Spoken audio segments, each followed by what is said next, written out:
18 kompetensi yang saya sebutkan pada minggu yang lalu? Ada, sudah ada di WA-nya. Ya. Yang pertama dari yang 18 itu, yang pertama adalah achievement orientation ya. Apa kira-kira Bapak Ibu itu? Achievement orientation itu apa ya kira-kira? Kemampuan apa? Saya Bu. Ya. Kemampuan di dalam menghasilkan suatu karya yang itu menjadi sebuah prestasi. Capaian-capaian. Iya. Baik. Pak siapa tadi? Saya Pak Mubarok, Ibu. Pak Mubarok kah? Nggih. Ya. Dari PPU. Oh, dari PPU. Ya. Nggih. Ya. Iya. Jadi Mubarok, pokoknya kaitannya dengan masalah pencapaian ya. Mungkin ada yang lain yang ingin menambahkan lagi tentang achievement. Ya, silakan. Kemampuan apa?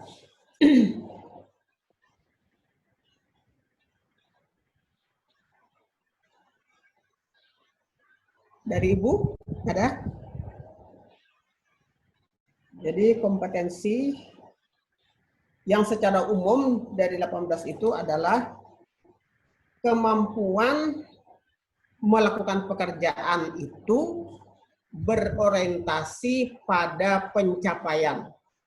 Kan ada orang bekerja, saya kerja aja, nggak tahu hasilnya gimana, untuk urusan saya gitu kan ya. Yang penting saya bekerja. Nah ini artinya orang kemampuannya hanya sampai pada batas melakukan pekerjaan, tetapi tidak berpikir, tidak berorientasi kepada bagaimana pekerjaan yang dilakukan itu bisa mencapai tujuannya. Nah, itu kompetensi yang pertama. Kalau orang melakukan satu pekerjaan itu harus dimiliki, bahwa dia bekerja itu ingin mencapai sesuatu. Nah, sesuatu itu tentunya bukan hanya sesuatu yang kecil, kalau perlu adalah sesuatu yang besar yang diharapkan. Nah, kalau tadi sebagai seorang supervisor memiliki kompetensi yang pertama ini, tentunya ia ingin sebagai supervisor itu dapat menjadikan sekolah yang berada di bawah binaannya itu menjadi lebih maju dari sebelumnya, atau turut mewujudkan apa yang diinginkan. Kalau sebuah sekolah swasta berarti apa yang diinginkan oleh yayasan tentang pendidikan yang dibangunnya itu, yang dibentuknya itu, maka seorang supervisor seharusnya juga turut berkontribusi bagaimana tujuan yang ingin dicapai itu bisa diwujudkan dengan peran atau kehadiran seorang supervisor. Kira-kira kalau seorang guru mengajar, perlu nggak punya kompetensi yang pertama ini? Achievement orientation itu perlu nggak? Perlu, Bu. Ya, diperlukan sekali. Ya. Kenapa jadi perlu? Bahkan menurut saya sangat perlu.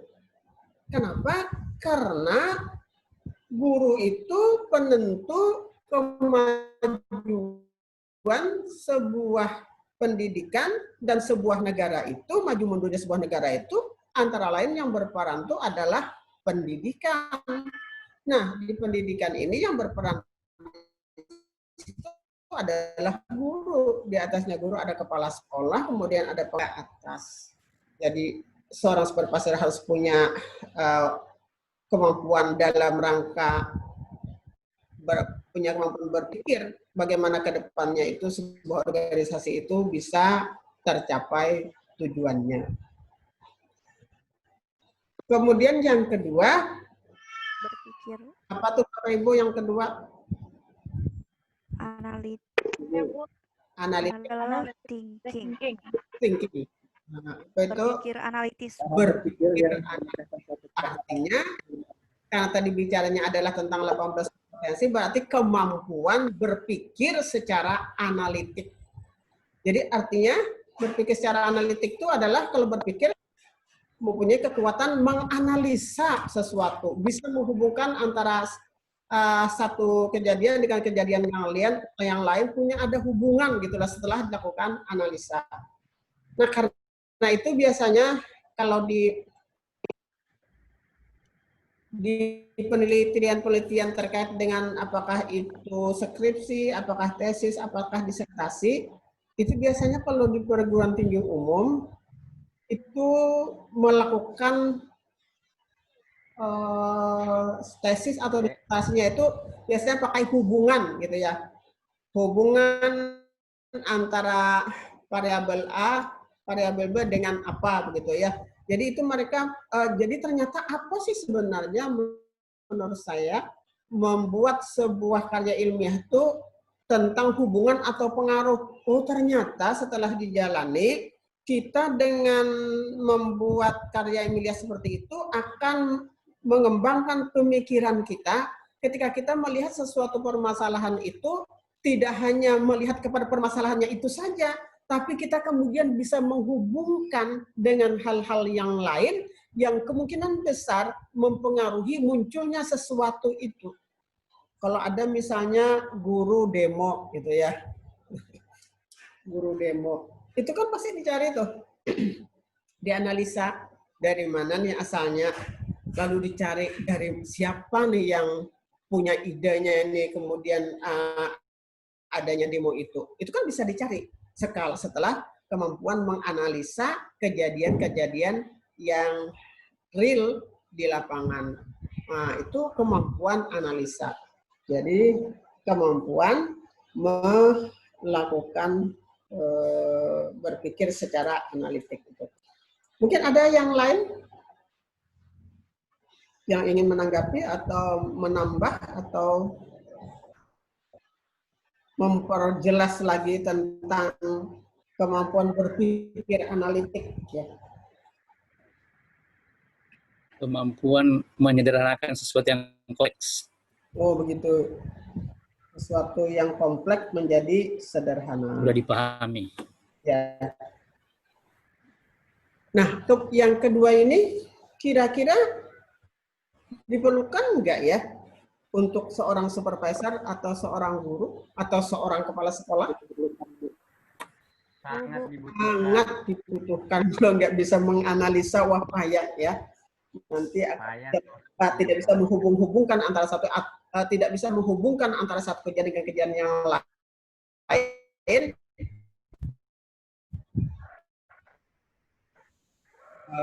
Susah untuk mana sih asal muasalnya muncul permasalahan itu. Nah ini kemampuan menganalisa terhadap peristiwa-peristiwa yang terjadi. Yang ketiga, konsep berpikirnya itu berorientasi kepada layanan pelanggan.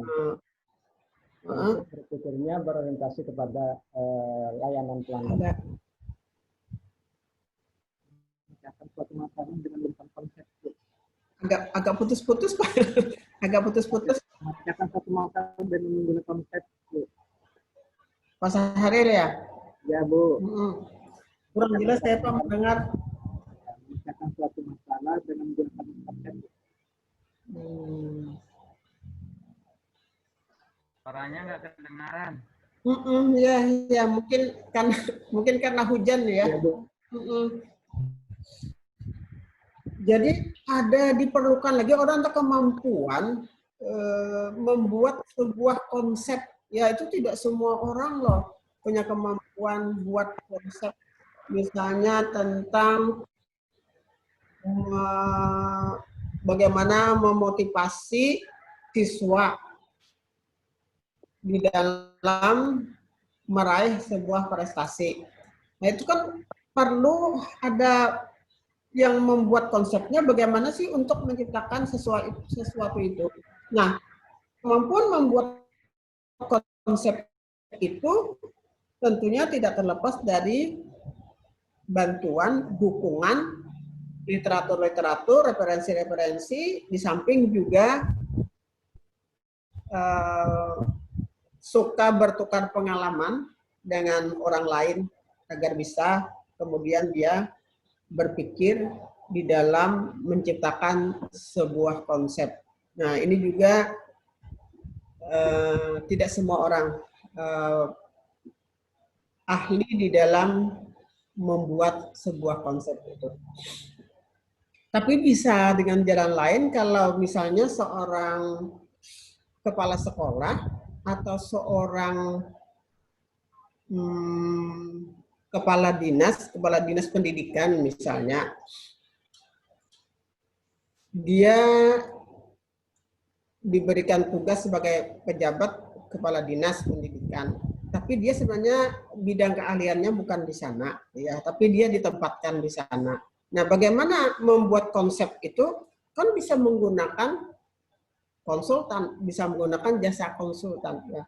Jadi, nah di situ lagi kemudian, nah itu termasuk bagian yang kreatif itu. Ketika saya tidak punya kemampuan di dalam satu hal itu, tapi saya harus berpikir kreatif bagaimana? Oh, saya harus menggunakan konsultan pendidikan untuk bagaimana memajukan sebuah pendidikan di daerah di mana dia menjadi sebagai kepala dinas pendidikan.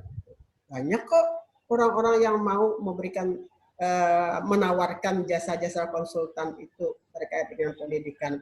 Jadi kayaknya kalau sekolah-sekolah yang maju, saya perhatikan itu mereka punya konsultan. Seperti Bunga Bangsa itu punya konsultan. Tapi saya tidak tahu yang sekolah-sekolah yang lain ya. Itu ada konsultannya. Nah itu jadi orang jadi kreatif itu bisa saja ketika dirinya tidak mempunyai keahlian di bidang satu bidang yang mana dia harus lakukan itu, maka dia bisa menggunakan jasa orang lain atau jasa konsultan. Jadi memang kecerdasan itu sangat banyak diperlukan karena mungkin kita ini tidak dapat menguasai semua bidang ilmu. Tetapi ketika kita diberikan tugas untuk memimpin, maka kita harus bisa berpikir bagaimana tugas-tugas yang dibebankan kepada kita itu dapat berjalan sebagaimana yang diharapkan atau bahkan melampaui dari apa yang diharapkan.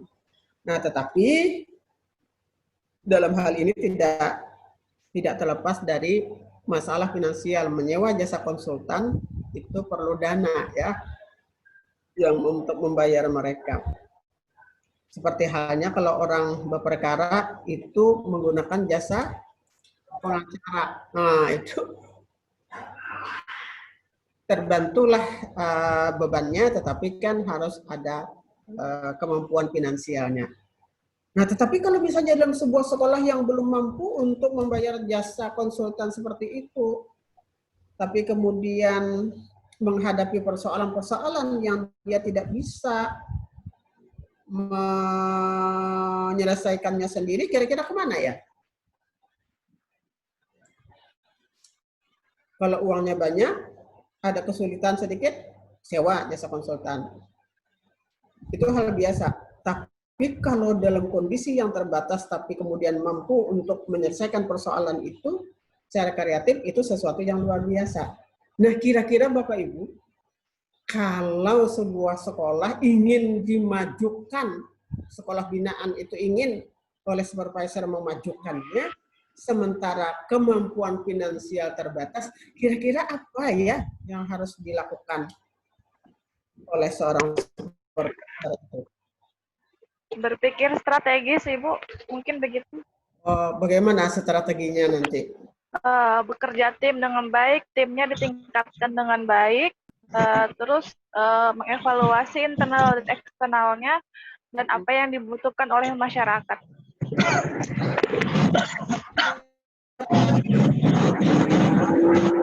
Ibu siapa? Dida, Ibu. Oh, Dida. Oh ya, yang Ibu sampaikan itu nanti ada masuk di antara yang 18 kompetensi itu ya. Nanti kita akan ketemu dengan apa yang Ibu sampaikan itu. Menurut saya, yaitu tadi bekerja secara tim atau ketika kita ingin memajukan sebuah sekolah itu, kita adakan apa namanya ya, lomba kepada guru-guru untuk menyampaikan pemikiran-pemikirannya, ide-idenya terkait dengan kemajuan sebuah sekolah. Apa ya istilahnya ya? Mengadakan lomba. Ya, Kompetisi ya? Ya. Kompetisi. Apa namanya? Kompetisi. Ya, bisa Begitu, Bu. kompetisi atau apa ya, saya lupa namanya ya.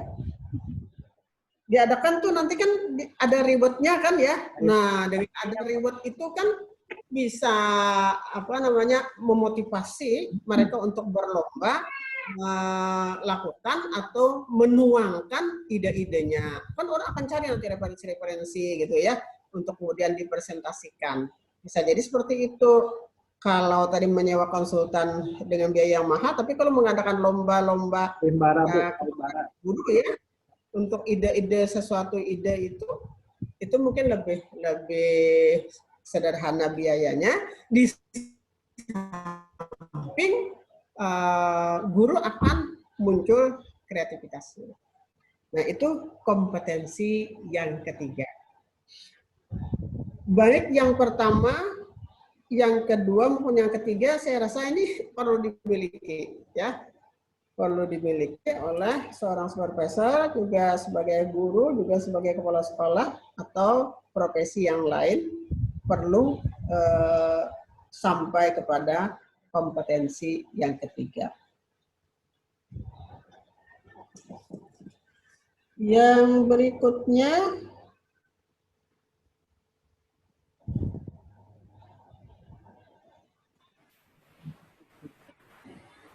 yang keempat, development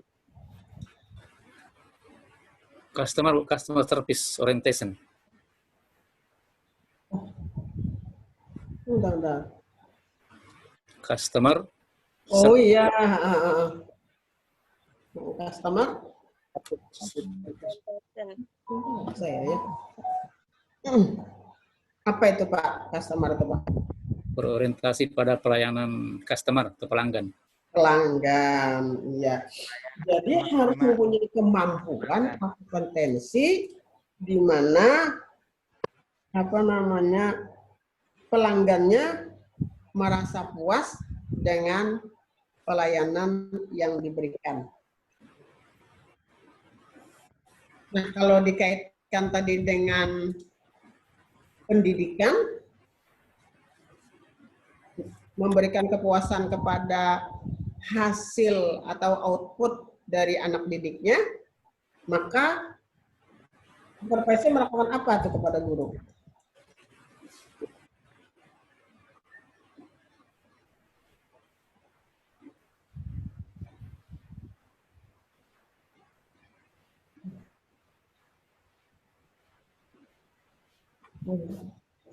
Apa yang harus dilakukan? Memberikan pelayanan berorientasi pada kepuasan pelanggan, barangkali seperti itu ya. Berarti supervisor harus mengarahkan kepala sekolah dan guru seperti apa arahannya? Melakukan pembinaan, Bu. Bisa Kak, Bu? Boleh. Melakukan pembinaan secara berkala. Kepada siapa? Supervisi melakukan pembinaan secara berkala terhadap guru, kepala sekolah. Pembinaannya kepada siapa? Nah, supervisor melakukan pembinaan terhadap guru dan terhadap kepala guru juga, terhadap siapa lagi? kepala sekolah juga. Kepala sekolah, juga staf juga atau tenaga administrasi juga, atau pokoknya lah yang yang masuk di dalam satuan organisasi itu ya. Jadi sampai kepala sekolah juga guru, kepada tenaga-tenaga atau staf yang lainnya perlu diberikan pembinaan agar mereka bisa memberikan pelayanan yang baik. Jadi mulai dari satpam saja itu harus memberikan pelayanan yang baik. ketika orang tua murid datang ke sekolah, atau ketika kadang-kadang pengawas itu sendiri, atau dari kepala dinas, atau apa sih, kalau di tingkat kecamatan tuh saya lupa, kalau di dinas pendidikan tuh apa namanya? Apa ya?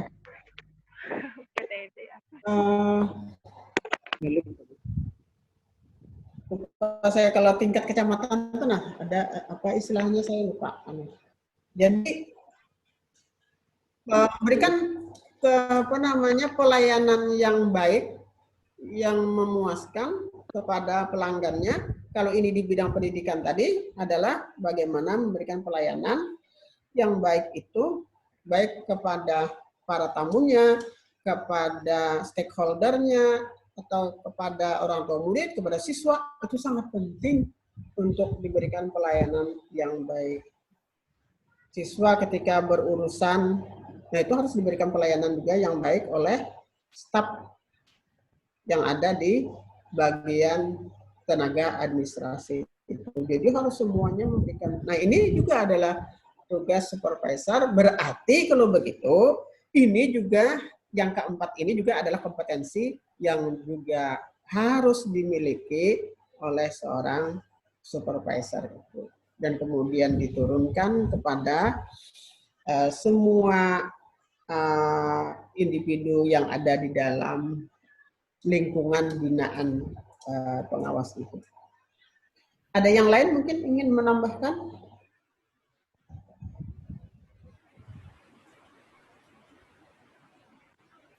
Kalau Bapak Ibu, bagaimana di sekolah anak-anaknya? Apa Bapak Ibu merasa puas asa pelayanan yang diberikan oleh sekolah di mana anak Bapak Ibu sekolah di sana? Gimana? Saya, Bu. Puas-puaskan Oh, nih, ya. Bu. Silakan siapa? Barok PPO, Bu. Silakan. Ya, jadi di sekolah kami pengalamannya adalah membuat program sekolah ramah anak, bisa dalam bentuk menyiapkan alat minum di kelas-kelas, kemudian ada kipas di setiap ruangan, termasuk di ruang-ruangan yang dikhususkan untuk literasi. Juga kemudian kantin yang ramah terhadap anak, misal penyediaan alat cuci tangan yang cukup representatif dan juga ruangan yang nyaman. Ya. Perpustakaannya bagaimana, Pak? Perpustakaan dibuat dengan kenyamanan dan mudah diakses, serta kemudahan peserta didik untuk mencari bahan buku yang ingin didapatkan. Jadi menggunakan sistem perpustakaan elektronik e-library. Jadi cukup menggunakan kartu, lalu seperti sistem barcode, seperti itu, Ibu. Ya, karena sekarang kan berabad di abad digital ya. Tapi ada juga saya lihat perpustakaan itu yang perpustakaan biasa, tetapi dikasih karpet yang tebal, kemudian dikasih itu bantal-bantal untuk tempat anak-anak duduk. Pokoknya disiapkan sedemikian rupa sehingga anak itu merasa nyaman berada di perpustakaan, kan karena kadang-kadang perlu memotivasi anak untuk datang ke perpustakaan itu juga sesuatu yang perlu. Kadang-kadang kan perpustakaannya bukunya banyak tapi pengunjungnya nggak begitu banyak gitu ya. Tapi kita ingin bagaimana pengunjung itu banyak karena dia merasakan adanya kenyamanan di perpustakaan itu. Ya. Kemudian kalau saya ketika berkunjung di Universitas Kebangsaan Malaysia, UKM itu, di situ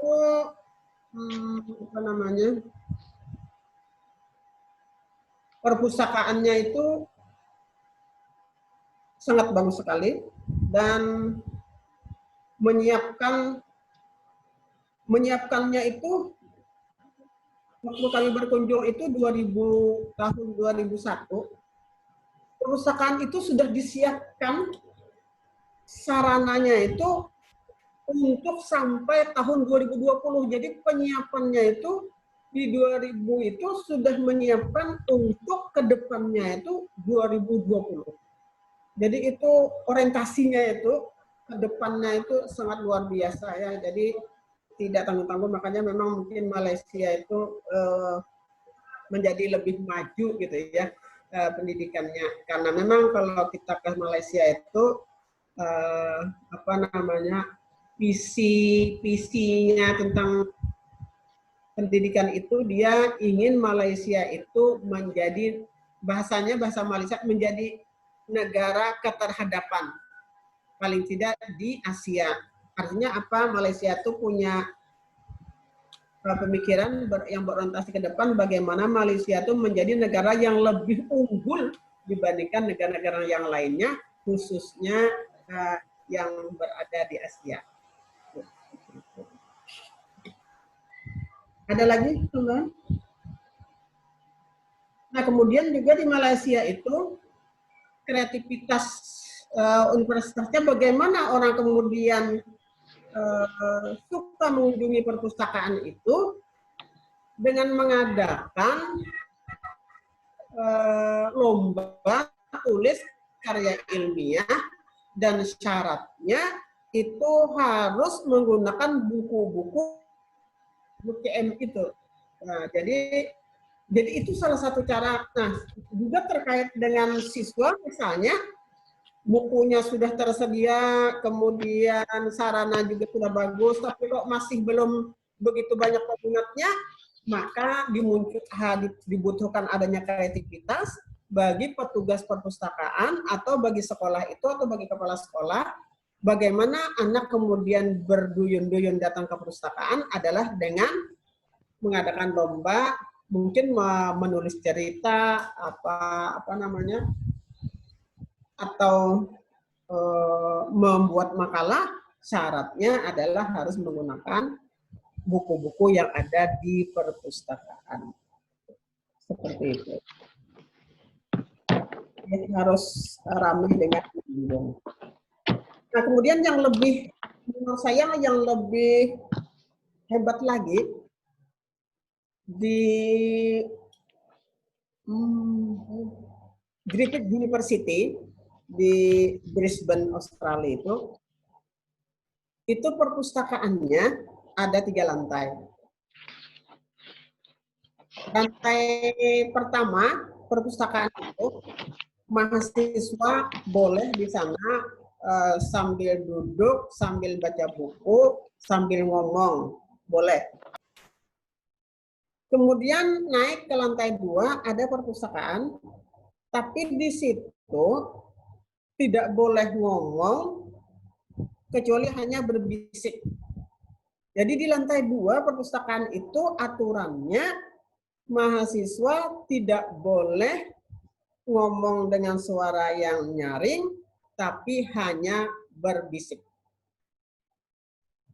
Ada lagi perpustakaan di lantai 3, itu sama sekali nggak boleh ngomong. Jadi itu datang ke sana, cari buku, baca buku di sana tanpa ada ngomong-ngomong. Itu seperti itu. Jadi 3 lantai, 3 aturannya. Yang satu boleh duduk dan boleh baca buku, boleh ngomong dengan suara. Lantai 2 boleh ngomong tapi hanya berbisik. Lantai 3 tidak ada omongan-omongan kecuali semata-mata untuk memperoleh informasi dengan membaca buku di lantai 3 itu. Nah, saya tidak tahu apakah di Indonesia sudah ada perpustakaan yang pokoknya sudah aturannya dan mereka melaksanakan aturan itu. Nggak ada yang ngomong di lantai 3 itu. Itu sesuatu yang, dan menurut saya ini ide mereka itu cukup brilian juga menciptakan seperti itu. Kadang-kadang kan di perpustakaan kita kan pada rame tuh, perpustakaan rame, yang sebelah ngomong, akhirnya di sebelah yang sedang membaca tidak konsentrasi, ya seperti itu. Dan di tempat kita kan masih belum ada sampai 3 lantai dengan 3 macam aturan seperti itu. Dan itu boleh juga dicontoh oleh kita, gitu ya, dalam rangka memajukan perpustakaan kita. Baik, selanjutnya.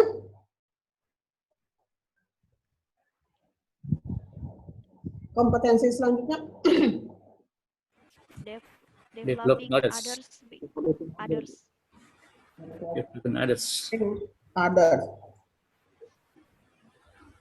Apa tuh developing others itu? Mengembangkan orang lain, Bu. Iya, betul. Siapa tadi? Aliska ya? Iya, Bu. Ya, kemampuan mengembangkan orang lain. Jadi ada orang itu mampu mengembangkan hanya dirinya sendiri, tetapi ketika orang lain dia tidak bisa melakukannya. Nah, kalau tadi terkait dengan supervisor kan harus mengembangkan kemampuan kepala sekolah, kemampuan guru, kemampuan siswa, tentunya walaupun tidak secara langsung begitu ya. Jadi ini juga ternyata kemampuan kompetensi yang kelima ini juga sangat diperlukan untuk mengembangkan. Jadi ini kaitan dengan pemimpin, pemimpin harus mampu mengembangkan orang lain, yang tentunya kan orang-orang yang di dalam orang-orang yang dipimpinnya itu dia harus mampu mengembangkannya. Kira-kira mengembangkan orang lain ini dengan cara apa ya?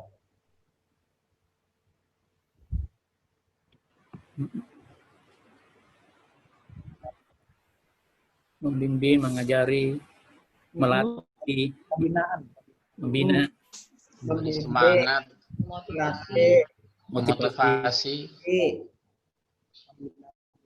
pelatihan-pelatihan. Ya, mengirim kepada kegiatan pelatihan juga untuk mengembangkan orang lain ya. Ada lagi yang lain? Mendelegasikan, Ibu. Mendelegasikan. Mungkin suatu ketika mendelegasikan mewakili kepala sekolah misalnya ya, mewakili kepala sekolah kan akan berkembang karena misalnya suatu saat yang tadi guru suatu saat kemudian menjadi kepala sekolah dalam rangka mengembangkan. Saya melihat ini pengembangan yang ini bagus. Saya melihat di kantor Badan Perencanaan Pembangunan Daerah Kalimantan Timur itu sangat bagus sekali di dalam mengembangkan karyawannya. Banyak yang jebolan dari Bapeda itu kemudian menjadi pejabat. Seperti Pak Rusmadi itu dari Bapeda kemudian menjadi menjadi kepala Bapeda, kemudian menjadi sekda gitu ya.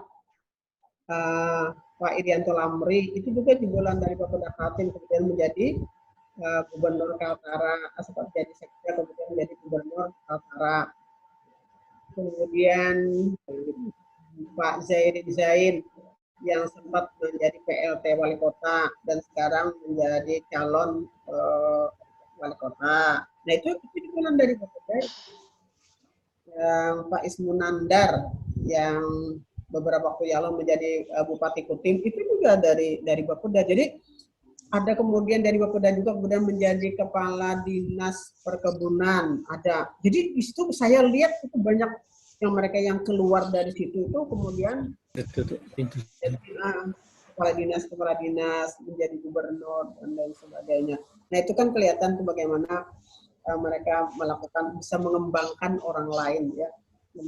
Kemampuan untuk mengembangkan karir orang lain menjadi lebih baik dari sebelumnya. Jangan sampai kemudian menghambat ya, gurunya punya prestasi, tapi kemudian oleh kepala sekolahnya nggak rela kalau bersaing lalu dihambat karirnya. Nah, ini jadi itu adalah mengembangkan. Nah, kita betul berharap seperti itu. Ketika seorang supervisor itu bina sebuah sekolah, bukan sebuah saja ya kan, kalau supervisor kan sekolahnya banyak ya yang dibina. Kalau dia punya kemampuan mengembangkan orang lain ini, saya yakin nanti dari sekolah itu akan muncul kepala sekolah yang berprestasi atau juga guru-guru yang berprestasi karena dia punya kemampuan atau kompetensi di dalam mengembangkan karir orang lain menjadi lebih baik dan lebih baik. Ada masukan lagi?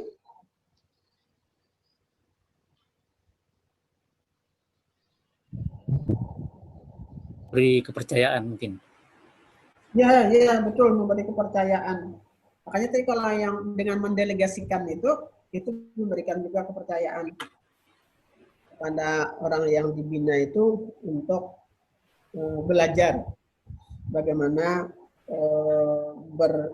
mengambil posisi sebagaimana yang mendelegasikan dia kepada sesuatu kegiatan.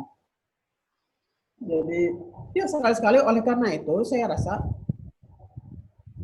supervisor itu memberikan kepada kepala sekolah, jangan setiap kegiatan itu kepala sekolahnya terus yang hadir, nggak pernah, sekali-sekali juga harus diwakilkan kepada wakil-wakilnya. Sesuai kalau misalnya bidang kurikulum, ya didelegasikanlah kepada wakil kepala sekolah bidang kurikulum untuk menghadiri. Atau kalau nanti kaitannya dengan kehumasan, ya diberikanlah kesempatan kepada humasnya, gitu ya. Jadi jangan selalu kepala sekolah yang menghadirinya, sesuai dengan bidangnya, hendaklah mereka diberikan kesempatan untuk itu. Kalau enggak nanti nggak tahu. Dan saya rasa juga kepala sekolah juga tidak bisa menghadiri semua kegiatan-kegiatan undangan atas nama kepala sekolah itu. Sekali-sekali perlu memberikan kepercayaan kepada yang lain. Ini juga dalam rangka adalah untuk mengembangkan karir bawahannya. Selanjutnya yang ke-6. Directiveness. Kemampuan merintah Kemampuan Mengarahkan. dan mengarahkan orang lain. Kemampuan mengarahkan orang lain. Jangan sampai salah arah ya. Jadi kemampuan mengarahkan. Kalau memang dia nampaknya punya kemampuan di dalam hal tulis-menulis, maka jadikan dia sebagai seorang konseptor, gitu ya. Dia punya pemikiran, bisa menuangkan ide-idenya, berikan dia tugas untuk melakukan apa yang dia bisa lakukan sesuai dengan kemampuan yang dia miliki. Jadi harus bisa mengarahkan. Karena saya rasa walaupun semuanya guru misalnya punya tugas sebagai guru, tapi kan mereka kemudian mempunyai lagi ada kemampuan-kemampuan di samping profesinya sebagai seorang guru. Nah, sehingga jadi artinya jelilah begitu. Kepala sekolah mengarahkan kepada supervisor mengarahkan kepada kepala sekolah, dan kepala sekolah kemudian melihat secara jeli kemampuan-kemampuan yang dimiliki, kemudian mengarahkan mereka akan berkembang sesuai dengan kemampuan yang dimilikinya. Jadi harus dikembangkan. Nah, kalau begitu, kemampuan mengarahkan, kan nanti kan dari guru, kepala sekolah juga akan melihat siapa sih di antara guru ini punya kemampuan untuk saya angkat menjadi wakil. Nah, mereka diarahkan, diberikan arahan, kalau memang sudah mereka ada punya benih-benih kemampuan itu, tinggal kepala sekolah kemudian mengarahkannya kemana, ya, agar dia bisa berkembang. Directiveness, kemampuan mengarahkan.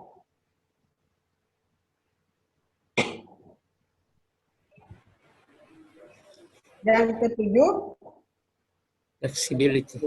ya, flexibility. Apa itu? Tidak kaku. Tidak kaku. Tidak Ya. sakit. Nah, betul. Apa namanya? Kan misalnya nih, guru yang sudah sertifikasi wajib mengajar 24 jam, begitu kan masihkah peraturannya sama? Betul enggak? Kalau seorang guru yang sudah sertifikasi mengajarnya wajib 24 jam. Begitu kan? Ya. Minimal. Jadi Minimal Bu 24 jam. minimal 24 Minimal Pak, minimal. Iya. bukan jam wajib gitu ya. Bukan Bu, minimal 24 jam sampai 40 jam. Oh begitu.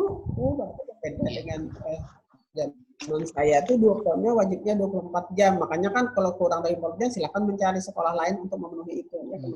Oh, berarti ada perubahan. Nah, kalau yang tadi kepala sekolahnya kaku, kan guru wajib aja 24 jam. Nggak boleh kalau ada kegiatan apa aja, nggak boleh meninggalkan tugas gitu kan ya. Padahal kalau ada pelatihan-pelatihan itu sangat penting untuk kemajuan bagi guru itu sendiri begitu. Jadi kalau yang kaku kan 24 jam, saya nggak mau tahu pokoknya 24 jam harus mengajar, nggak boleh kemana-mana guru. Nah itu namanya tidak fleksibel, kaku di dalam menjalankan peraturan. Kita kan harus berpikir, oh kalau ini diberikan kesempatan untuk mengikuti seminar-seminar, dia kan akan menjadi lebih luas wawasannya, lebih banyak pengalamannya. Kenapa tidak begitu?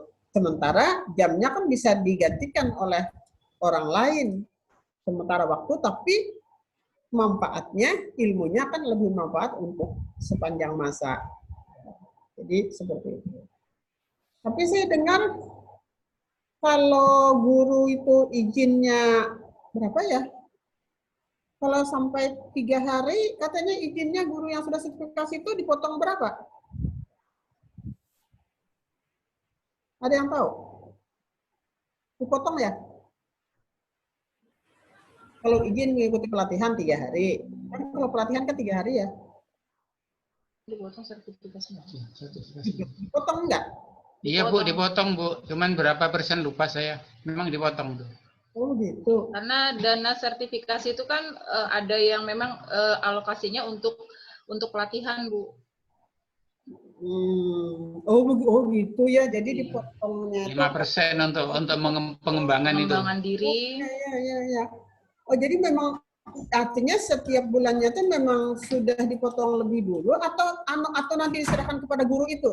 Diserahkan kepada guru itu Bu. Intinya dari yang diterima itu mohon dianggarkan untuk 5% itu untuk mengembangkan, baik itu untuk pelatihan-pelatihan atau untuk mengembangkan wawasan melalui pembelian buku-buku dan lain-lain.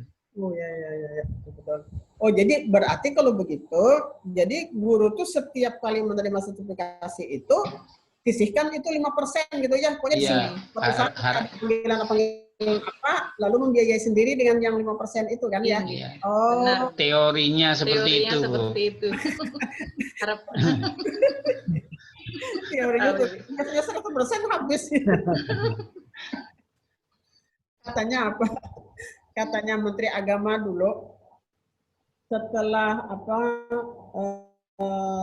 dulu katanya waktu belum sertifikasi guru itu aktif betul jamnya disiplin betul katanya. Tapi setelah sertifikasi kemudian lapangan area parkir itu penuh dengan mobil karena dengan uang sertifikasinya kan untuk mengkredit itu. Ternyata datangnya terlambat. Kenapa? Karena kan dia harus ngelap mobilnya gitu kan ya. Harus mompa bannya. Itu kata Menteri Agama. Setelah sertifikasi tidak, ternyata halaman parkir penuh dengan mobil. Oh ya. Enggak masalah gurunya pakai mobil gitu kan ya. Rezeki Bu ya. Memudahkan untuk berangkat mengajar Bu kalau hujan. Kalau hujan kan nggak kehujanan Bu. Kepanasan. Tapi kalau kemudian datangnya sering terlambat, nah itu karena mobilnya, nah itu kelihatan nggak syukurnya. Jadi sebelumnya kan rajin gitu. Awal-awalnya itu Bu biasanya, awalnya biasanya masih baru.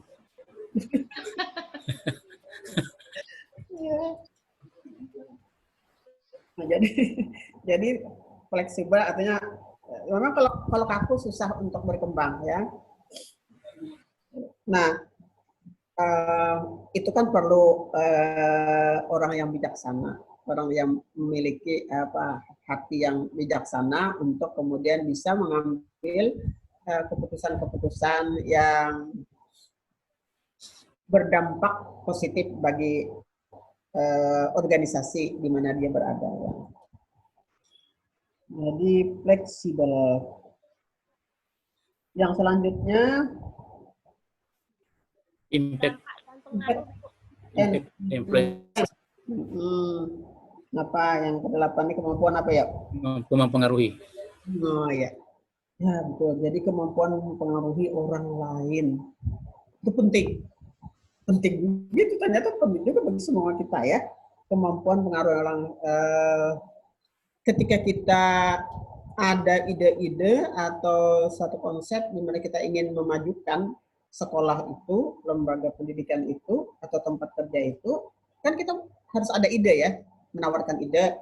Nah, bagaimana kemudian ide itu bisa diterima oleh banyak orang? Ya, itu harus kemampuan mempengaruhi orang lain. Bagaimana cara mempengaruhinya? Bapak Ibu, bagaimana cara mempengaruhi? Jaga komunikasi yang baik mungkin, Bu. Ya, komunikasi yang baik. Kemudian menyampaikan ide-ide, menyampaikan ide-ide itu, di mana di ide-ide yang disampaikan itu ada harapan di sana bagi orang yang kita sampaikan ide itu, ada satu harapan bagi mereka memperoleh sesuatu yang lebih baik atau menjadi mereka itu lebih maju. Jadi ada kemampuan mempengaruhi. Dan kemampuan pengaruh ini juga tidak terlepas dari sikap pemimpin yang amanah. Artinya apa yang disampaikannya, apa yang dijanjikannya itu menjadi benar-benar terwujud. Kan ada orang kan ingin cepat agar orang terpengaruh, dia memberikan janji-janji. Padahal janjinya janji palsu. Nah itu juga harus, kan di dalam Islam kalau berjanji itu kan harus bisa memenuhi janji itu. Jadi kemampuan mempengaruhi itu ketika ada satu ide, ada pemikiran-pemikiran untuk memajukan sebuah organisasi itu, maka ada harapan di sana, ada janji mungkin di sana, tetapi janji itu tentunya adalah dalam jangkauan kemampuan untuk bisa dipenuhi nantinya kalau ide-ide yang sudah ditawarkan itu bisa dijalankan dengan baik. Jangan seperti pilkada. Kalau pilkada itu banyak janji-janjinya, tapi jarang sekali. Tapi orang cepat terpengaruh loh ya. Orang cepat terpengaruh, apalagi kalau ada serangan fajar, orang cepat terpengaruh tuh memilih pemimpin itu. Kalau kita tuh masih selama itu memilih pemimpin itu karena ada serangan fajar, kapan maju? Tidak akan maju-maju. Begitu duduk jadi pemimpin, bagaimana caranya untuk mengembalikan modal yang sudah sekian banyak dikeluarkan. Itu tidak baik itu untuk ditiru. Kalau kita terkait dengan lembaga pendidikan, saya rasa juga dimanapun kalau orang Islam itu sudah diajarkan menjadi orang yang amanah, kemudian kalau berjanji selalu dapat memenuhi janjinya.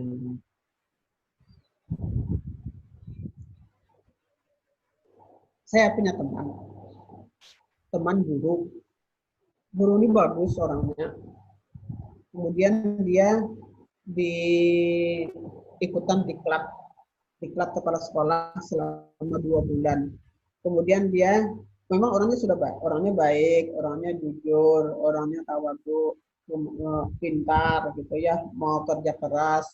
Kemudian dia dijanjikan akan menjadi kepala sekolah setelah mengikuti diklat selama 2 bulan. Ikutlah dia diklat selama 2 bulan. Setelah dia pulang, oh ternyata lowongan kepala sekolah itu sudah diisi oleh orang lain. Wah ini sangat cukup mengecewakan ya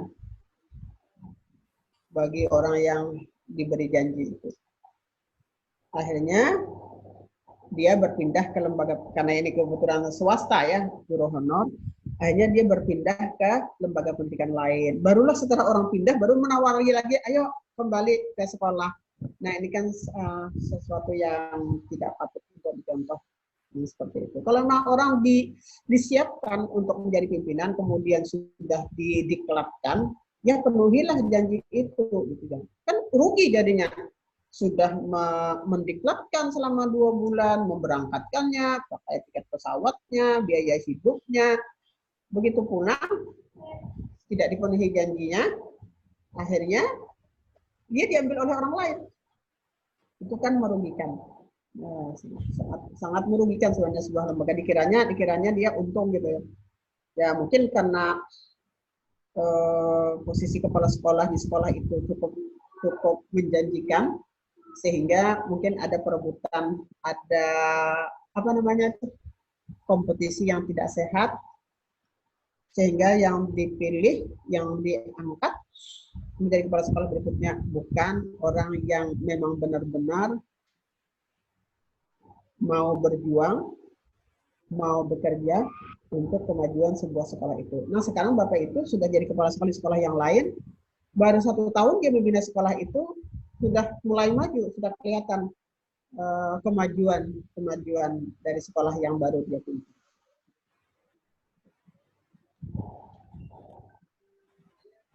Kemudian selanjutnya Information seeking. Kemampuan mencari informasi. Kumpulkan informasi Ya, betul. Kemampuan mencari informasi.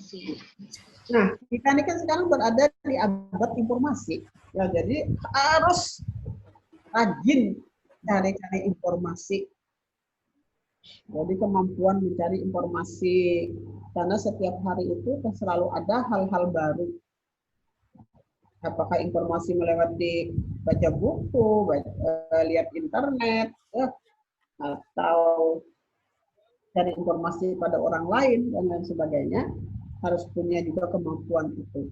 Kenapa jadi kita informasi? Karena informasi itu penting. Rasulullah bersabda, orang Islam itu harusnya hari ini harus lebih baik dari kemarin. Dan besok harus lebih baik dari hari ini. Kan begitu. Nah, untuk bisa lebih baik dan lebih baik terus itu, kalau tanpa informasi bagaimana?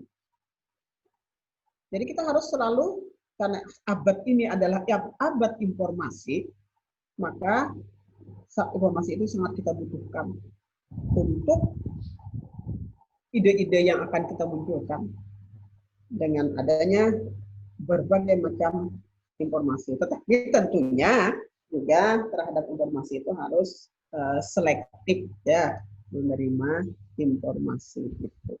Jadi guru juga harus rajin cari informasi, supervisor juga harus rajin cari informasi. Ada tambahan?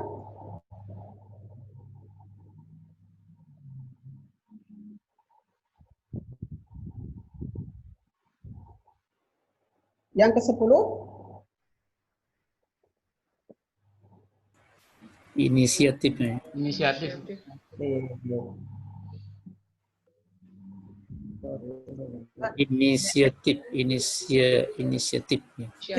Inisiatif ya. Tapi jangan sampai juga inisiatif yang kebablasan gitu ya, punya inisiatif tapi tidak cocok dengan banyak orang ya. Jadi kalau punya inisiatif harus dipertimbangkan juga ya dengan kemampuan keilmuan agar apa yang ditawarkan itu sebagai sebuah itu dapat diterima oleh banyak orang. Kan ada juga orang berinisiatif tapi ternyata tidak bisa diterima oleh banyak orang. Jadi, berarti ini juga perlu juga ya. Semua kita perlu juga memiliki inisiatif. Kalau di DPR itu ada apa ya? Ada hak apa? Ada hak inisiatif nggak? Rasanya di DPR itu. Ada ya. Yang ke-11 integrity. Jujuran apa? Integrity itu apa? Jujuran. Jujuran. Wah, ini yang susah sekarang. Mencari orang pintar katanya sekarang mudah, banyak orang pintar ya. Tapi mencari orang yang jujur itu susah.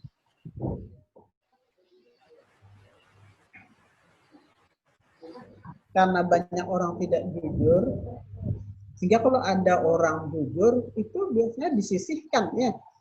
Kalau orang yang tujuannya untuk mencari kepentingan pribadi atau kepentingan kelompoknya, biasanya mudah menyingkirkan orang jujur, karena dia kalau ada orang jujur, pemimpin jujur, dia tidak bisa berbuat berbuat semena-mena, menyelewengkan anggaran dan lain sebagainya. Nah, jadi ini yang susah sekarang untuk cari. Tapi saya rasa kalau untuk guru-guru, apalagi guru PAI, ya, mencari orang yang punya integritas.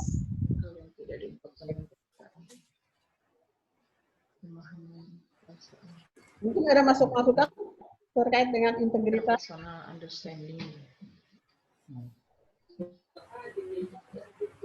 Susah sekali ya, susah sekali untuk mencari orang yang jujur.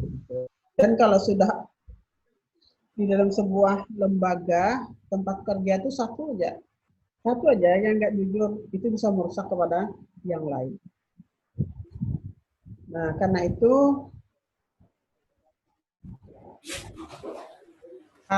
tapi saya bersyukur juga sekarang kalau orang penerimaan pegawai negeri itu di samping tes melalui online itu kan terakhirnya juga mereka kan wawancara juga ya untuk lebih dekat mengetahui, mengamati sikap-sikap seorang calon pegawai negeri itu.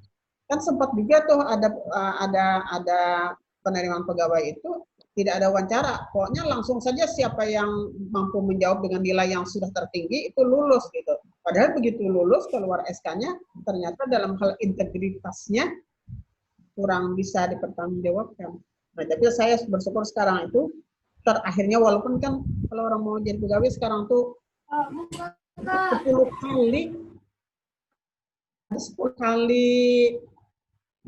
langkah yang harus dia lulus langkah pertama, langkah kedua, sampai langkah ke-9. Nah, nanti langkah yang ke-10 itu adalah interview. Nah, di situ yang turut menentukan kelulusan seseorang. Ya, mungkin untuk menilai apakah orang ini memiliki integritas yang dapat dipertanggungjawabkan atau tidak. Nah, mungkin begitu juga kalau penerimaan guru baru, penerimaan supervisor juga, integritasnya juga harus dipertanyakan. Tapi kalau imannya kuat, saya yakin punya integritas yang baik. Kira sudah lelah Bapak Ibu?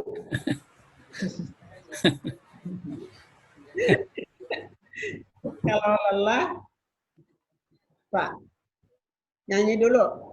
Ice breaking ya Bu ya. Oh ya, ayo boleh siapa yang mau ngajak teman-temannya ice breaking, boleh, saya silahkan. Ya, dicontohkan dulu. Yang lagu Inggris kemarin aja Bu. Oh ya gitu. Boleh. Asmaul Husna gimana? Baca Asmaul Husna sama-sama.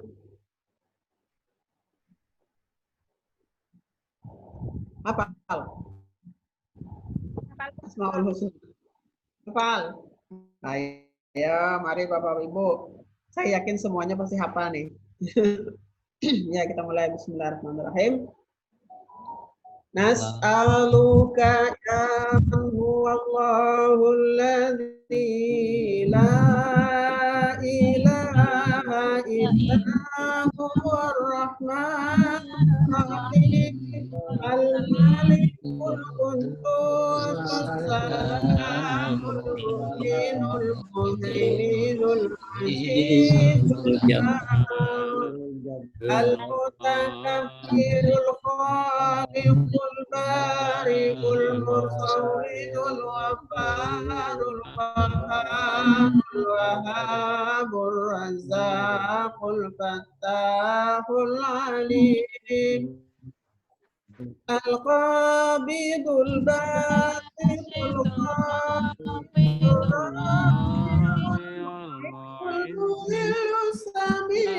البصير الحكم العليم Al-Halimul Hakim, Al-Ghafurus Syakur, Al-Aliyul Kabirul Hamidul Muqsitul Hasibul Jalil, Al-Karimul Rafiqul Mujibul Wasi'ul Hakimul Wadudul Majidul Ba'idul Syahid, Al-Haqqul Mubin, Al-Qawiyul Matin, Al-Waliyul Hamid, Al-Muhsil Mubdi'ul Mu'id, Al-Muhyil Mumit, Al-Hayyul Qayyum,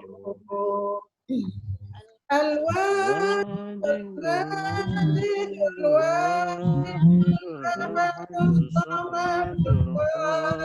Al-Qadirul Muqaddimul Mu'akhir, Al-Awwalul Akhir,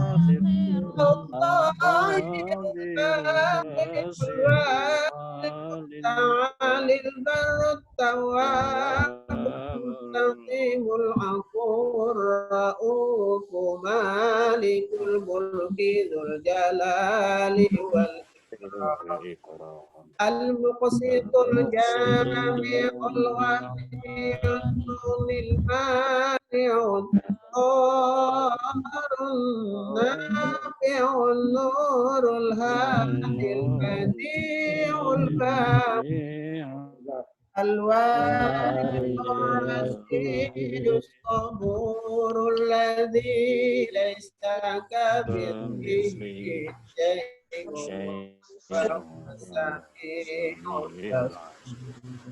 Allahumma sholli afdhalas salati ala as'adi makhluqatik sayyidina Muhammadin wa ala alihi wa sahbihi wa sallim adada ma'lumatika wa midada kalimatika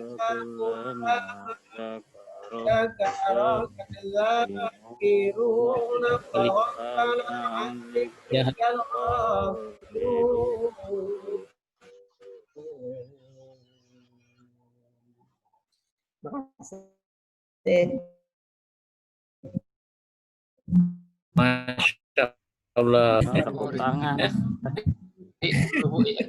Bu dokter ya. Suaranya Kori ya. Bukan. Suaranya mantap. Kami menikmati suaranya. Mau jadi Korea tapi nggak kesampaian.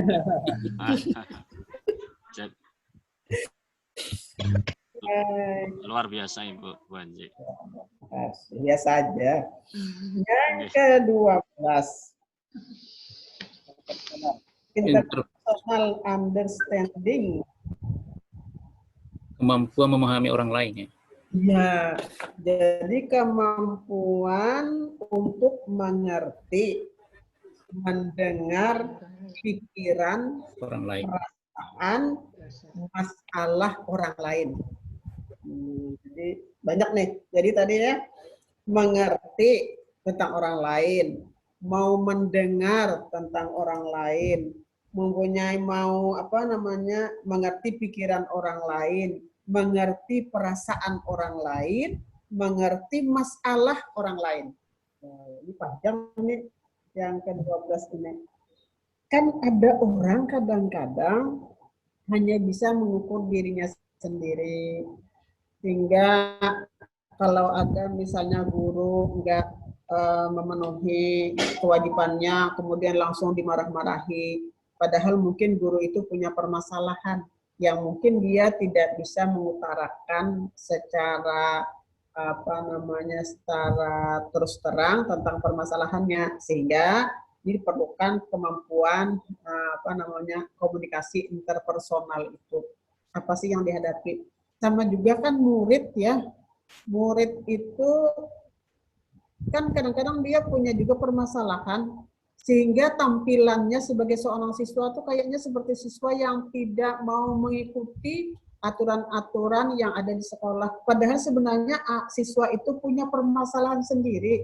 Jadi bisa apa namanya punya kemampuan untuk apa sih yang perasaan orang lain itu yang sedang dihadapinya, bagaimana sih pikirannya itu untuk bisa mengerti, karena manusia ini antara satu dengan yang lainnya itu tidak sama, sehingga kita harus memahami perbedaan-perbedaan itu. Tidak ada yang sama manusia itu antara satu dengan yang lain, tapi kemudian kita itu dibalut oleh adanya aturan-aturan yang harus aturan itu semua kita harus memenuhi aturan.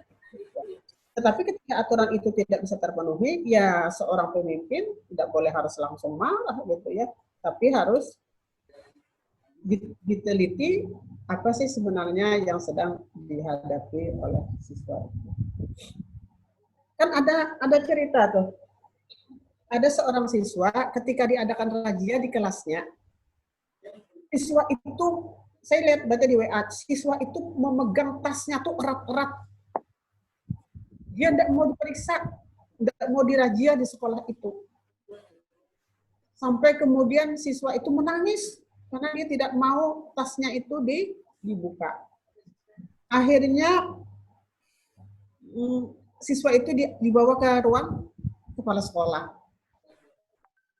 Dia tetap sebenarnya bersikeras untuk tidak membuka tasnya itu. Tapi kemudian rupanya karena dibujuk, akhirnya siswa itu mau membuka isi tasnya itu.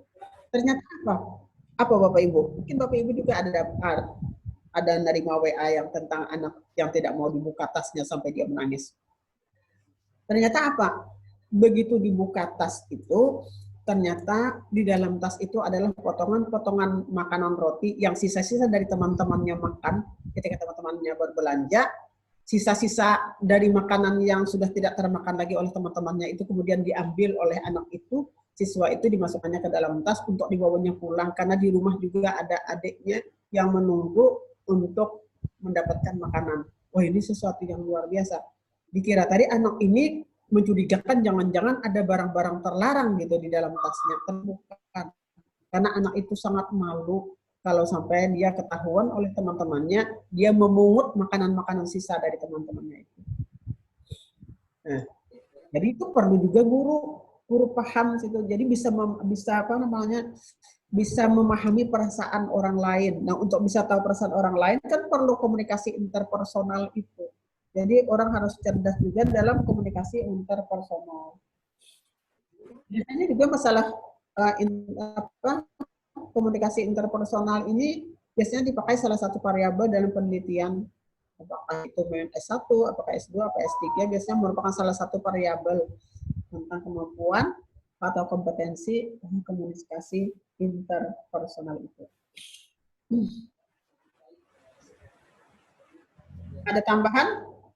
Dari Bapak Ibu, silakan.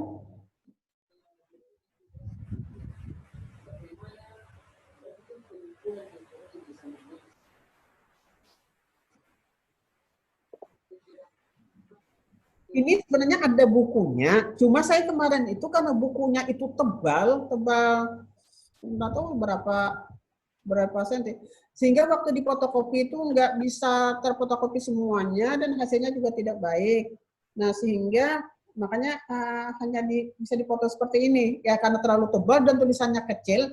Saya sudah pernah mencoba di fotokopi, ternyata juga susah untuk mendapatkan hasil yang baik, sehingga makanya saya hanya menyampaikan poin-poinnya saja. Silakan mungkin nanti bukan di buku itu, di buku yang lain juga Bapak Ibu bisa menemukan penjelasan-penjelasannya. Judulnya apa Bu? Judulnya? Iya, apa ya? Sumber daya manusia, manajemen sumber daya manusia kalau nggak salah ya. Saya ini ketinggalan di kampus nih, di kampus UNU kemarin kan Sabtu yang lalu saya bawa ke sana, kebetulan pas ada daring itu rupanya ketinggalan di sana. Saya cari di mobil tadi juga nggak ada ketemu bukunya. Manajemen sumber daya manusia. Penulisnya Bu, penulisnya supaya bisa dicari nanti. Penulisnya ya Profesor Dr. Ripai Pitsal, Pitsal namanya. Pitsal Ripai, apa Ripai Pitsalnya itu dosen saya dulu di UMJ Jakarta. Jadi beliau itu kalau nggak salah menulis buku itu bersama anaknya, bersama putrinya itu menulis manajemen sumber daya manusia. Profesor Dr. Ripai Pitsal.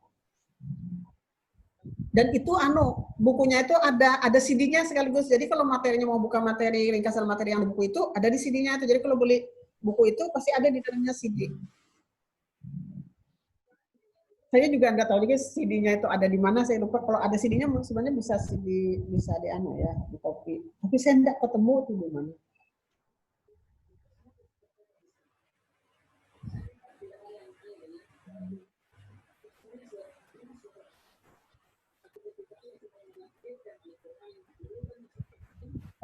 Berikutnya organizational awareness. Organisasional Awareness. Ya. Awareness ya. Awareness. Ya. Organisasional awareness. Awareness. Kalau Pemahaman organisasi. Saya kok mana tadi hilang. Awareness.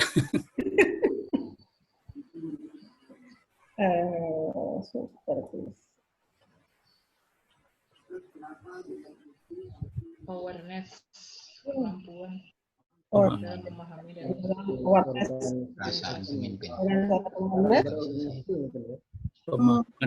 Kemampuan memahami perbedaan dalam organisasi. Kemampuan memahami perbedaan dalam organisasi.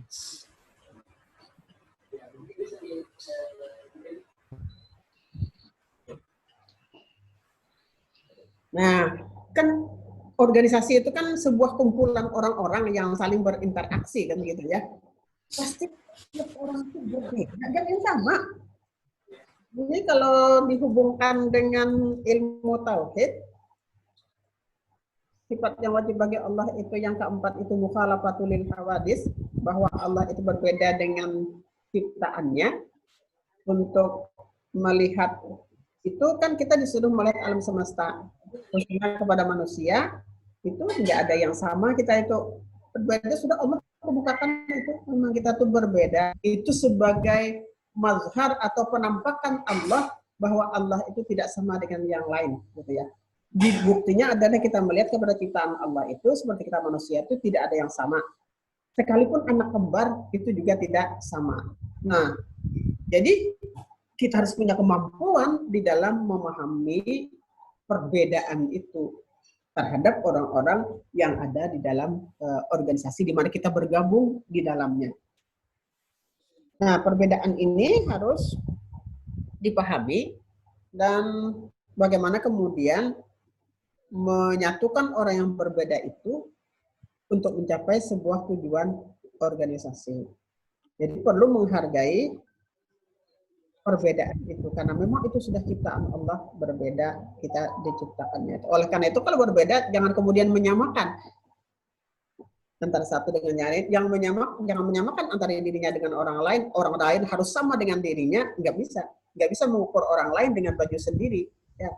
Jadi kalau menjadi pemimpin itu harus bisa menghargai perbedaan itu, perbedaan watak, perbedaan sikap, perbedaan penampilan. Wah, banyak. Kadang-kadang di dalam sebuah organisasi itu ada yang orangnya mudah tersinggung, ya, ada yang mudah ceplos-ceplos, wah macam-macam itu. Bagaimana mengakomodir orang-orang yang berbeda itu. Jangankan di dalam sebuah organisasi, di dalam sebuah keluarga juga anak yang satu dengan yang lainnya itu pasti berbeda. Oleh karena itu jangan menyamakan mereka. Tidak ada orang yang mau disamakan, apalagi kalau dalam hal yang tidak baik, jangan sampai gitu ya. Jadi harus memahami perbedaan itu. Yang berikutnya organisasional komitmen. Nah, organisasional komitmen apa itu Pak Bapak Ibu? Komitmen organisasi. Komitmen organisasi. Jadi komitmen dalam berorganisasi itu harus, komitmen itu kalau bahasa Agama apa ya Pak? Iltizam, Bu, mungkin iltizam. Berpegang teguh. Iltizam artinya Berpegang teguh. kokoh pendirian. Ya. Ya. Istiqomah. Istiqomah ya, dari istiqomah. Ini jadi yang lucu tuh begini, kalau organisasi, kadang-kadang organisasi sosial atau organisasi apa, orang tuh kadang-kadang suka, oh saya minta dimasukkan, si ini dimasukkan, si ini dimasukkan. Begitu sudah masuk di organisasi, kalau di organisasi itu kayaknya nggak ada uangnya di situ, wah sudah hanya titip nama saja. Sebuah organisasi kadang-kadang yang bekerja itu hanya 3 orang yang komit dengan organisasi. Yang lainnya kadang-kadang numpang nama, mejeng, kalau ada acara, oh tampil gitu. Ada banyak yang seperti itu, dan itulah menyebabkan sebuah organisasi itu tidak susah untuk majunya kalau tidak punya komitmen ketika masuk dalam sebuah organisasi itu. Kalau masuk dalam sebuah lembaga pendidikan juga harus punya komitmen bahwa di kita itu hidup ini menurut konsep Islam itu adalah untuk mengabdi. Kalau datang yang selalu datang itu adalah untuk menuntut bukan memberi, wah ini susah untuk maju sebuah lembaga, apalagi lembaga pendidikan. Dan kita ini kan rata-rata kalau lembaga pendidikan itu memulainya dari nol, berjuang keras, mulai dari tidak punya uang, lalu yang dicari itu orang-orang yang memang benar-benar mau berjuang dan berkorban, kan seperti itu. Tapi nanti kalau sebuah lembaga itu sudah maju, wah itu banyak nanti yang ngaku-ngaku, oh saya dulu berjasa di sini, saya berjasa di sini, ya. Nah, kalau saja sebuah organisasi itu dengan anggotanya misalnya ada 100 orang, semuanya punya komitmen, semuanya istiqomah, semuanya iltizam tadi itu, kokoh pendiriannya untuk memajukan, saya yakin sebuah lembaga pendidikan itu akan cepat memperoleh kemajuan. Kalau semuanya punya komitmen, punya niat yang kuat untuk memajukan. Jadi tidak salah kalau konsep Islam itu yang Allah kemukakan dalam Al-Quran itu, وَمَا خَلَقْتُ الْجِنَّ وَالْإِنسَ إِلَّا لِيَعْبُدُونَ, tidaklah aku ciptakan jin manusia itu melainkan untuk beribadah kepadaku, untuk mengabdi kepadaku. Jadi pengabdian itu yang diperlukan. Nanti kalau sudah mengabdi dengan ikhlas, Allah pasti akan membalas pengabdian itu. Jadi kalau orang kerja di perusahaan itu beda. Kalau di perusahaan itu orang dengan latar belakang pendidikan sampai di perusahaan itu ditanya, saudara mau gaji berapa? Nah itu perusahaan. Saudara mau gaji berapa? Kalau nanti perjanjiannya tidak sesuai dengan kontraknya, nah itu berarti orang kemudian bisa resign dari perusahaan itu. Tapi kalau kita ini di dalam, apalagi dalam kaitan dengan pendidikan, kalau pendidikan itu didirikan oleh swasta, ini awal-awalnya itu perlu komitmen. Tapi kalau ada sebuah lembaga pendidikan yang dimulai dengan modal yang besar, itu kadang-kadang terjadi begini. Pada saat modal besarnya itu orang gigih bekerja, tapi begitu sudah mulai menipis, kemudian sekolah itu tidak maju, orang sudah pada meninggalkan. Nah, ini kan tidak baik. Lebih baik peribahasa itu apa? Berakit-rakit ke hulu, bersenang-senang ke tepian, ya. Bersakit-sakit dahulu, bersenang-senang kemudian. Bernandanan ke tepian. Bersusah-susah dahulu, bersenang-senang kemudian. Iya, betul. Oh, gimana tadi? Bersenang-senang dahulu. Berakit dahulu, bernandanan ke tepian. Bersusah-susah dahulu, bersenang-senang kemudian. Ya, itu yang bagus kan. Tapi ada juga kadang-kadang lembaga pendidikan itu dimodali dengan modal yang besar. Tapi rupanya kurang selektif di dalam penerimaan karyawannya, tenaga pendidiknya. Ternyata uangnya habis. Jadi waktu uangnya banyak, senang itu karena kan gajinya lancar gitu. Ternyata sesudah uangnya mulai menipis, dia tinggalkan tuh. Ada orang yang seperti itu. Dan itu kan tidak sesuai dengan prinsip Islam, ya. Jadi memang yang bagusnya memulai dengan perjuangan itu. Tapi saya berpikir juga, kalau bisa jangan mulai dari nol. Kecuali orang beli bensin, ya. Beli bensin, Kalau katanya UAS, Pak, mulai dari nol ya katanya. Tapi kalau saya kalau membangun lembaga pendidikan ya kalau bisa jangan mulai dari nol ya, mulai dari 10 lah begitu ya. Sama kadang-kadang orang membangun kehidupan berkeluarga, kita tuh harus dari nol membangun. Menurut saya tidak. Kalau bisa membangun kehidupan keluarga itu dari 10 atau dari 20, jadi untuk mencapai 100 itu tidak terlalu lama. Tapi kalau mulainya dari nol, 100 kan lama. Nah itu ada perlu hal-hal yang mindset yang perlu dirubah ya. Jangan semuanya mulai dari nol. Kalau bisa mulainya sudah ke 50 sudah mulai gitu kan ya. Oh sebentar itu bisa mencapai suatu tujuan. Tapi kalau nggak ada ya tidak mau kan mulainya dari nol gitu ya.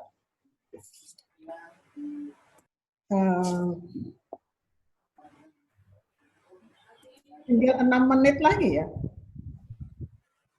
Kita jam berakhir di 11.40. Sekarang 11.34. Mau diselesaikan nih sampai 18? Tinggal sedikit, Bu. Ya, tinggal sedikit lagi ya. Yang ke-15 ya. Relationship building. Relationship apa? Relationship building. Membangun hubungan. Ya, membangun relasi. Nah, ini perlu punya. Jadi perlu banyak relasi, perlu banyak jaringan. Berkembangnya sebuah sekolah juga perlu memiliki banyak jaringan. Sebuah sekolah itu kalau perlu juga punya jaringannya ke perguruan tinggi, kerjasama dengan perguruan tinggi. Lalu masalah pendidikan kan bisa kerjasama. Mungkin sekolah itu perlu psikolog. Tidak harus di sekolah itu yang menghadirkan guru yang memang berlatar belakang pendidikan psikolog. Tapi kalau memang memungkinkan kan itu juga mahal dananya ya. Kalau tidak memungkinkan kan menjalin kerjasama, menjalin hubungan, menjalin relasi itu, membangun relasi dengan pihak-pihak lain. Jadi saya punya teman, dia mengelola sebuah TK. Dulu TK itu tidak terurus. Kemudian teman saya itu, karena memang sudah dia berpengalaman di organisasi, dia kemudian ditunjuk untuk mengelola sekolah TK itu. Dalam waktu setahun sudah terlihat itu kemajuan dari sekolah itu. Ternyata apa? Dia membangun banyak relasi itu. Dia membangun relasinya dengan kalau karena dia TK kan dia ada kerjasama dengan Budi Agama di program studi PAUD-nya, kemudian juga dia kerjasama dengan perguruan tinggi yang lain yang mana dia butuhkan tenaga-tenaganya itu untuk bekerja sama memajukan sebuah TK itu. 1 tahun sudah kelihatan baik dari segi fisiknya maupun dari segi kesejahteraan guru-gurunya itu sudah bisa mulai membaik. Nah ini karena punya banyak relasi, ya. Punya banyak teman yang memang pakar di bidangnya, yang dimintai tolong untuk memberikan masukan-masukan untuk kemajuan sebuah lembaga pendidikan itu. Yang ke-16, self-confidence. Self-confidence, apa itu? Percaya diri, Bu. Ya, percaya diri. Percaya diri ini penting. Karena kalau orang tidak percaya diri, susah untuk tampil kemana-mana. Saya ini dulu sempat masuk orang yang kurang percaya diri ya. Tapi ketika saya masuk di organisasi yang namanya Muslimat NU, saya selaku ketua pimpinan wilayah, saya sering bertemu dengan Ibu Khafifah. Karena Ibu Khafifah itu adalah pimpinan pusat Muslimat NU ya. Saya diberi cerita dengan Ibu Khafifah. Bu, bagaimana Bu caranya untuk meningkatkan rasa percaya diri? Karena saya selaku pimpinan wilayah itu, kalau kita punya acara, kita itu kan harus mengundang gubernur misalnya. Kita kan harus berhadapan dengan pejabat-pejabat itu. Lagi kita menghadapi mereka, berkunjung ke tempat mereka untuk bisa diterima, untuk bicara dengan mereka. Saya itu termasuk orang yang minder gitu ya, kurang merasa percaya diri. Maka ketika saya bertanya kepada Ibu Khafifah, bagaimana Bu caranya meningkatkan rasa percaya diri? Apa kata Ibu Khafifah? Ibu, gitu ya, Bu, kalau saya sebagai pimpinan cabang Muslimat NU, itu levelnya kan Kota Madia atau Kota. Bu, katanya, kalau saya, kata Ibu Khafifah, kalau saya itu sebagai pimpinan cabang Muslimat NU itu berarti level saya itu adalah wali kota. Kalau saya selaku pimpinan wilayah, maka level saya itu adalah gubernur. Kalau saya sebagai pimpinan pusat Muslimat NU, maka level saya itu adalah presiden. Itu saya ingat betul kata-kata Ibu Khaifah itu seperti itu.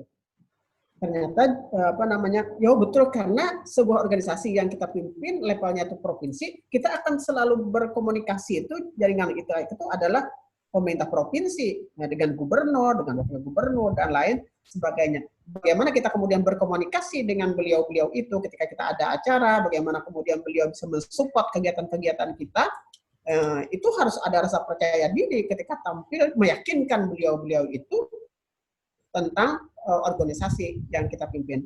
Nah, itu saya bersyukur saya berada di Muslimat itu sangat membantu tugas saya ketika saya berkomunikasi, membangun relasi dengan lembaga-lembaga yang lain. Di mana saya ini dulu, saya merasa betul saya ini adalah orang yang sangat tidak percaya diri. Ya.